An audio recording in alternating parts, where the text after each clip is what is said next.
Welcome back to my messy lab bench here. This is just a short video of the stuff that I have coming in and that I'm gonna work here in the next few weeks, month, however slow I work.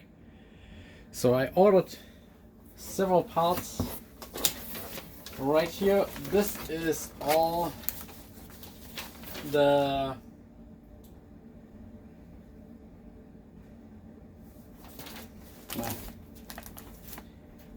ferrite toroid, the 240 and the 31 mix, and I have ordered there quite a whole bunch. The reason for that is I just seem to end up using them quite a bit, and they're somewhat expensive to buy individually. One thing that I wanted to check out is how do those how will it work if I use two toroids together? My goal is to get a higher power outage out of that, so higher power usage than 800 watts. And I'm not able to test that out for 800 watts for sure, but I would like to test it out maybe on 800 watts or so to see how those toroids perform getting warm or so. So that is one of the things that I'm working on. I got another box here just to make things more interesting. Instead of just the 31 mix, I also ordered here, that is the, let me double check,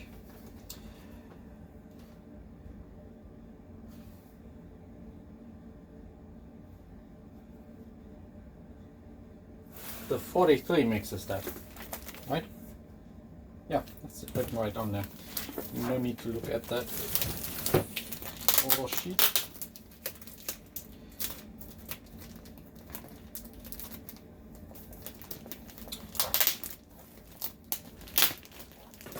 So on those mixes I also went a little overboard, and yeah, let's just get it open.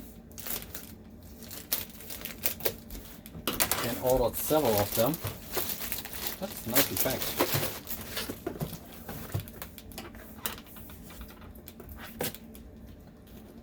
Let's see if all the toroids are okay.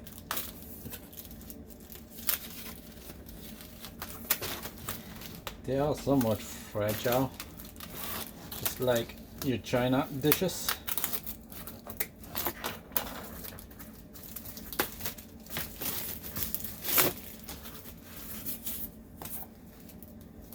Yeah, they're looking good.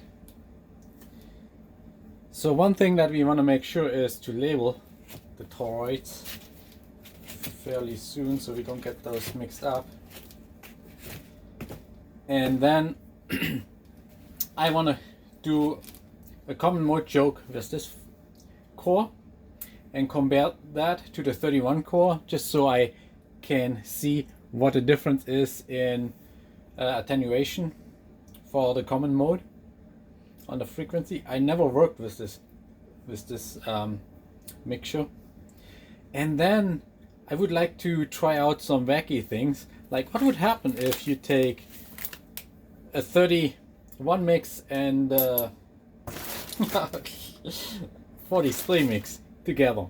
So the 31 mix is good for the lower HF, and the 43 mix is better on the higher HF, like 20 meters and above. So I was wondering, if you put both together, what would happen on the common mode attenuation on that. So put that right in here again for now, since I haven't labeled them. And I don't want to go through the hassle in identifying cores. I got two other cores, mainly I just, to experiment. Those ones are the, just look on the back here. those are the 52 mixture toroids. So on those ones I would also like to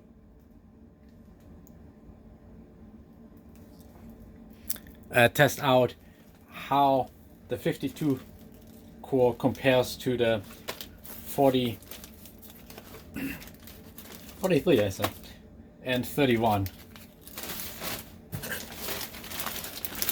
Oh, I was just more kind of curious, so that's why I just got 2 cores of those ones. Then I got a small bag of these cores. Those are 73, and those are definitely not the same big rings. So that would be just more for a receiver antenna or so. I was thinking of doing a ground loop and use those cores for the ground loop in order to get better HF reception, or just to try it out. And compared to the other cores, these ones are fairly cheap.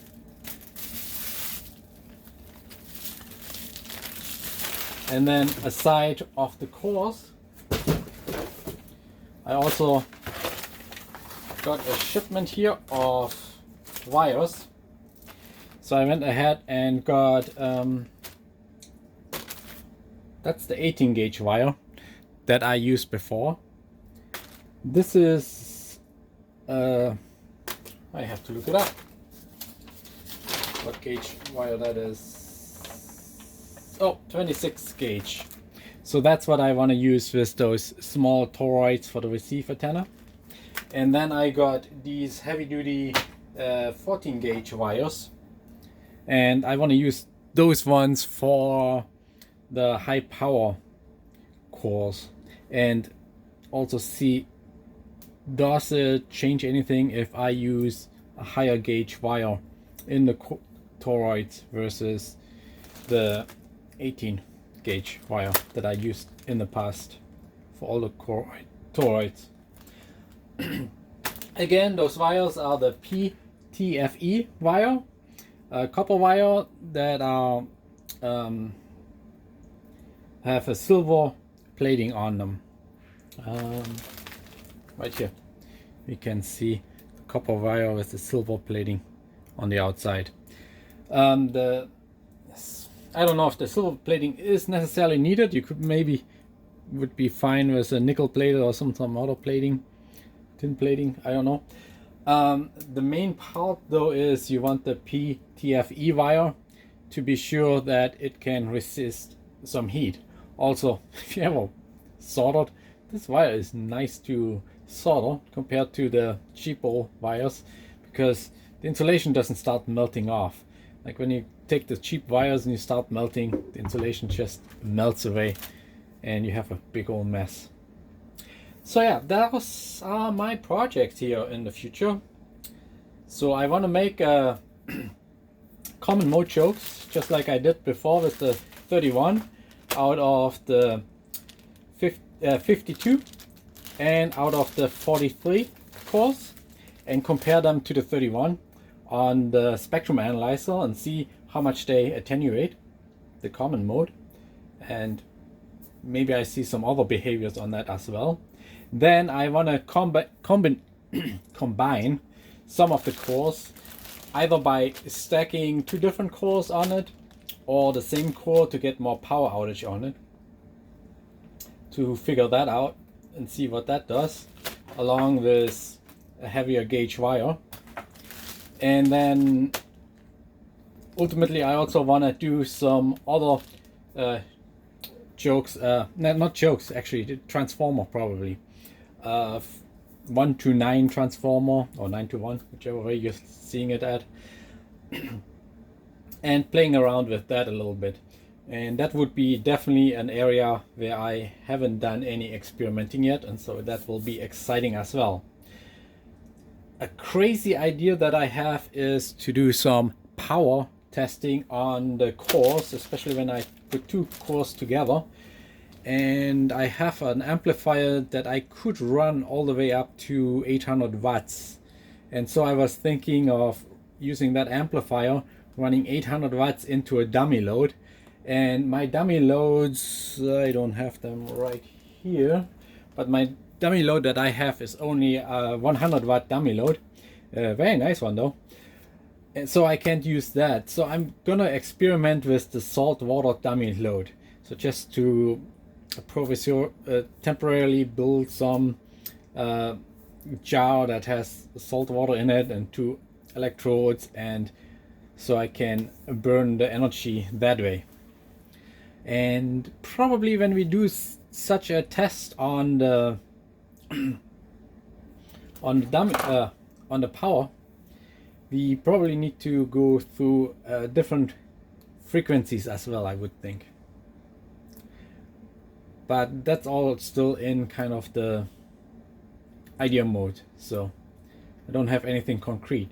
So what I start first is building some of the common mode chokes in the other course and comparing them.